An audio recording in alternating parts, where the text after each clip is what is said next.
Hi, do you know Dr. Jason Fung? I watched so many of his videos.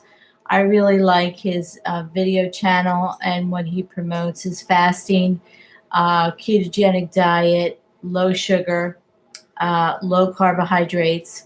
He is an MD trained. He's an endocrinologist. He's a diabetic specialist. He does have his own practice. He's a businessman. Diabetics. And they either got rosiglitazone, metformin alone, which is the middle line, and metformin plus lifestyle. So this is a sort of eat less, move more.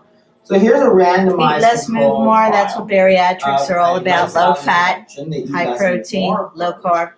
Compared to, say, metformin alone. So at the beginning of the, if you look at the green line, for example, so if you look at the green line, you start off at time 0 with a body mass index of 34. And so after all this I started at 37, 215 years, pounds. Your body mass index is 34. So that was worth it, right? No, I have around 29, 30. Weight loss, and your body mass index is identical. And the really tragic sort of part is that it's only identical because you had this my lowest was 23 to drop it. Otherwise, you would have been kind of heavier than you were.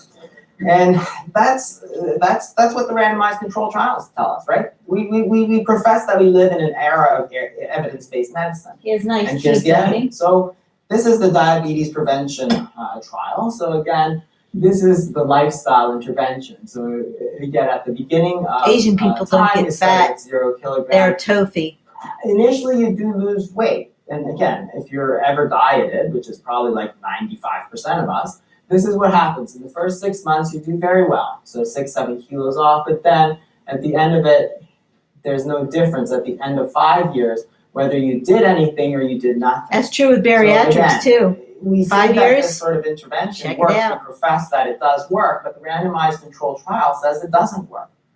And really the biggest trial of nutrition that's ever been done was the Women's Health Initiative, which was published in 2006. So this is not new data.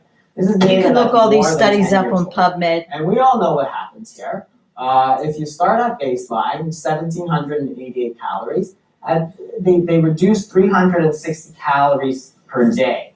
That's pretty good. And they increased their exercise. So if you look at metabolic equivalents per week, they went from 10 to 11.4. So you increase your exercise by roughly 10%, 11%, something like that. So terrific. So you decrease your calories by 360 per day, and you increase your exercise. So the calorie counters, they expected somewhere around 30 pounds of weight loss per year. They're saying, oh yeah, you should lose a pound per 1 or 2 weeks. I lost What 65 in a of year. course, is this, at the end of 9 years, so for year 1 you did very well, but the eat less, move more, by the end of the trial, by 7, 8 years, there's not even a single pound of difference between the two, right?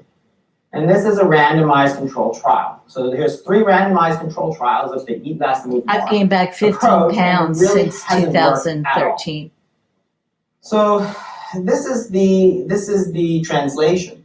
So we've proven again and again and again through trial data evidence that it doesn't work, and our clinical experience really says the same. If you look at the UK general practice 10 database, pounds so I'm over able to 10 get years, off 2004 to 2014, by the end of the year, but then I this is regain what it in your the results winter time. are.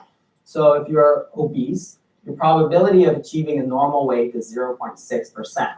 So it's actually 25, but 0.1%. I So in other words, take off the 10 you pounds, have but I could about never a lose the 15 pounds that I've 99.4% gained, failure rate. no matter what I do. Okay, this 80% with 10% weight loss will regain within 1 year. So therefore, what we see is that it's almost guaranteed to fail. But at the same time that we know that it's guaranteed to fail, what we tell people is eat less, move more. Right? None of these approaches. Or you're have the any problem. proven merit. You cheat. This is from one of the sort of Bibles of diabetes, Jocelyn's Weight Loss, the Handbook of Obesity, and all of them say the same thing. Dietary therapy is the cornerstone. Reduction of energy intake is the basis of successful weight loss reduction. But we know that the results are known to be poor and not long-lasting. So how can that be the base of your advice if you know it doesn't work? Like, are you not just setting people up to fail? So that's the problem. Experts say that it's guaranteed to fail, so our best advice is to do that, right? I mean, holy, like, this is the best, the geniuses that the NHS can come up with. So there's two problems with this sort of eat less, move more approach, and they're fairly well known, but one is a slowing metabolism.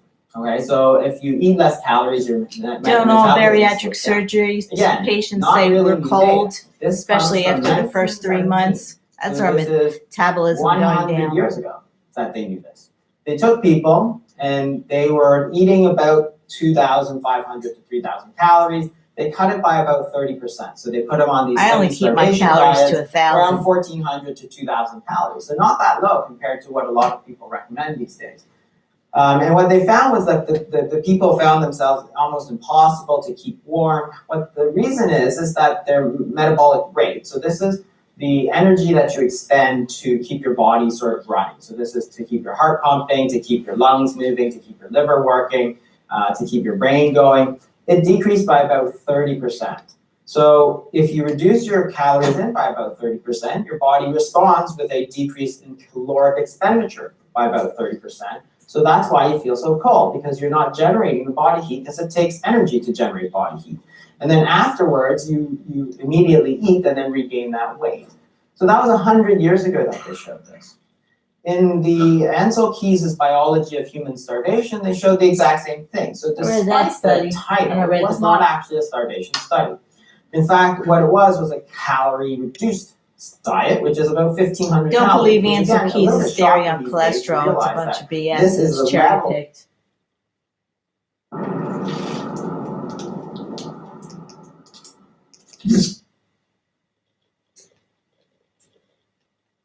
So anyway, I'm going to link a card. I thank you for joining me and see you next time.